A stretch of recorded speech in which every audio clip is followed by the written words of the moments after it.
Hello students, last lecture के अंदर हमने प्रायोरिटी स्केड्यूलिंग डिस्कस की थी, जिसमें हमने इसकी नॉन प्रिमिटिव टेक्निक पढ़ी थी। इस लेक्चर के अंदर हम प्रायोरिटी स्केड्यूलिंग की प्रिमिटिव टेक्निक के बारे में देखेंगे एक एग्जांपल की मदद से। तो स्टार्ट करते हैं। ये हमारे पास एक टेबल है जिसमें हमारे पास 5 प्रोसेस दिए गए हैं, उनका अराइवल टाइम, उनका बर्स्ट टाइम और उनकी प्रायोरिटी दी गई है, और इन प्रोसेसेस को हम प्रिमिटिव प्रायोरिटी स्केड्यूलिंग की मदद से एग्जीक्यूट करेंगे। तो हमने इसका गैंट चार्ट तैयार करना है।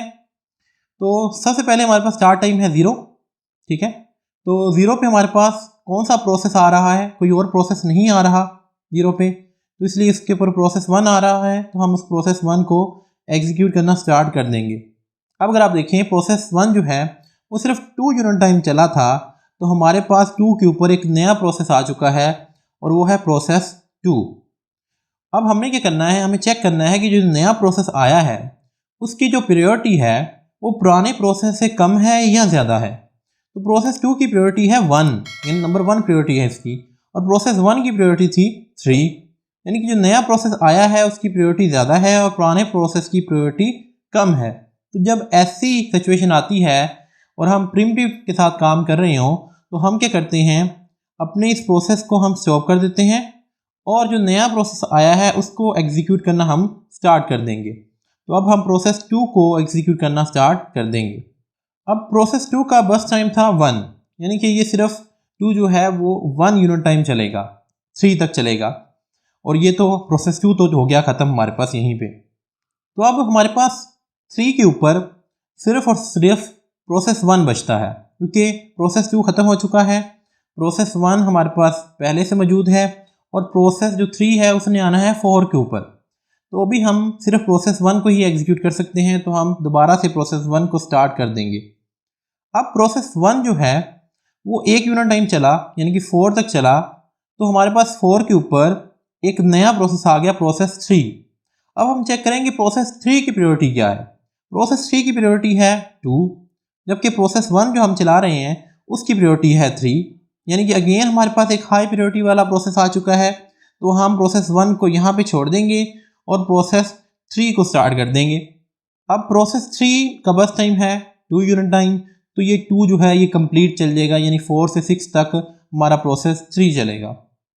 अब 6 के ऊपर हमारे पास एक और प्रोसेस आ चुका है जो कि है प्रोसेस 4, और इसकी प्रायोरिटी हम चेक करेंगे, इसकी प्रायोरिटी है 4, जबकि जो हमारे पास ऑलरेडी प्रोसेस चल रहा है जो प्रोसेस 1 है, प्रोसेस 1 अभी हमारा कंप्लीट नहीं हुआ, क्योंकि वो सिर्फ यहाँ पे अगर आप देखें ये 2 यूनिट टाइम चला है और यहाँ पे 1 यूनिट टाइम चला है, यानी कि प्रोसेस 1 अभी सिर्फ 3 यूनिट टाइम चला है, और जबकि उसका बर्स्ट टाइम हमारे पास था 10, तो रिमेनिंग उसका बर्स्ट टाइम हमारे पास अभी 7 पड़ा है। प्रोसेस 1 की प्रायोरिटी है 3 और प्रोसेस 4 की प्रायोरिटी हमारे पास है 4, तो इन दोनों में से प्रोसेस 1 की प्रायोरिटी ज़्यादा है, इसलिए हम दोबारा से प्रोसेस 1 को एग्जीक्यूट करना स्टार्ट कर देंगे। फिर प्रोसेस 1 कंप्लीट चलेगा, यानी इसका 7 यूनिट टाइम हमारा पास पड़ा था, तो हम इसको आगे 7 यूनिट टाइम चलाएंगे तो ये 13 तक, 6 से आगे 7 काउंट करेंगे तो 13 यूनिट टाइम ये बनेगा। अब यहाँ पे हमारे पास प्रोसेस 1 कंप्लीट हो चुका है, प्रोसेस 2 भी कंप्लीट हो चुका है, प्रोसेस 3 भी कंप्लीट हो चुका है। बाकी हमारे पास जो रिमेनिंग प्रोसेस रह चुके हैं वो है प्रोसेस 4 और प्रोसेस 5। इन दोनों में से प्रायोरिटी किसकी ज़्यादा है? प्रोसेस 4 की प्रायोरिटी 4 है और प्रोसेस 5 की प्रायोरिटी 5 है, यानी कि प्रोसेस 4 की प्रायोरिटी हाई है। तो हम इसके बाद प्रोसेस 4 को चलाएंगे, कितने यूनिट टाइम के लिए? 1 के लिए, तो 13 से आगे 14 तक ये चलेगा, और लास्ट में हमारे पास रह गया प्रोसेस 5, तो हम इसको एग्जीक्यूट करना स्टार्ट कर देंगे, और ये इसका बस टाइम हमारे पास है 5, तो 14 से आगे हम 5 काउंट करेंगे तो हमारे पास बन जाएगा 19। तो ये हमारे पास हमारे प्रोसेस का गैंट चार्ट तैयार हो चुका है। दोबारा से समझ लें कि हमने इसमें एक्चुअली किया क्या है कि अगर कोई प्रोसेस चल रहा था, उसी दौरान कोई नया प्रोसेस ऐसा आ गया है कि उसकी प्रायोरिटी हाई है, तो हम पहले से मौजूद प्रोसेस को वहीं पे स्टॉप कर देंगे और नए प्रोसेस को वहाँ पर स्टार्ट कर देंगे। जिस तरह हमने यहाँ प्रोसेस 1 के केस में किया कि प्रोसेस 1 जब चल रहा था तो उसी दौरान प्रोसेस 2 आया, और प्रोसेस 2 की प्रायोरिटी जो थी वो हाई थी, तो हमने प्रोसेस 1 को वहीं पे स्टॉप कर दिया और आगे प्रोसेस 2 स्टार्ट कर दिया। इसी तरह से इसी स्टेप को फॉलो करते हुए हम तमाम के तमाम जो गैंट चार्ट है वो अपना तैयार कर देंगे। तो अब हमने अपना एवरेज वेटिंग टाइम कैलकुलेट करना है। वेटिंग टाइम कैलकुलेट करने से पहले अगर आपने अभी तक हमारे चैनल को सब्सक्राइब नहीं किया तो सब्सक्राइब कर लें और बेल आइकन को प्रेस कर लें ताकि आने वाले तमाम लेक्चर्स आप तक बर वक्त पहुँच सकें। तो वेटिंग टाइम कैलकुलेट करने के लिए हमें पता है कि हमें सबसे पहले फिनिश टाइम को कैलकुलेट करना पड़ता है। तो फिनिश टाइम कैलकुलेट करना हम बार बार पढ़ चुके हैं कि हमने चेक करना होता है अपने गैंट चार्ट के अंदर कि कौन सा प्रोसेस कहाँ पर ख़त्म हो रहा है। मिसाल के तौर पर प्रोसेस 1 हमारा अगर आप देखें 13 पे एंड हो रहा है तो हम यहाँ 13 लिख दिया। प्रोसेस 2 हमारा 3 पे एंड हो रहा था तो 3 लिख दिया। प्रोसेस 3 हमारा 6 पे एंड हो रहा है 6 लिख दिया। प्रोसेस 4 हमारा 14 पे एंड हो रहा है 14 लिख दिया।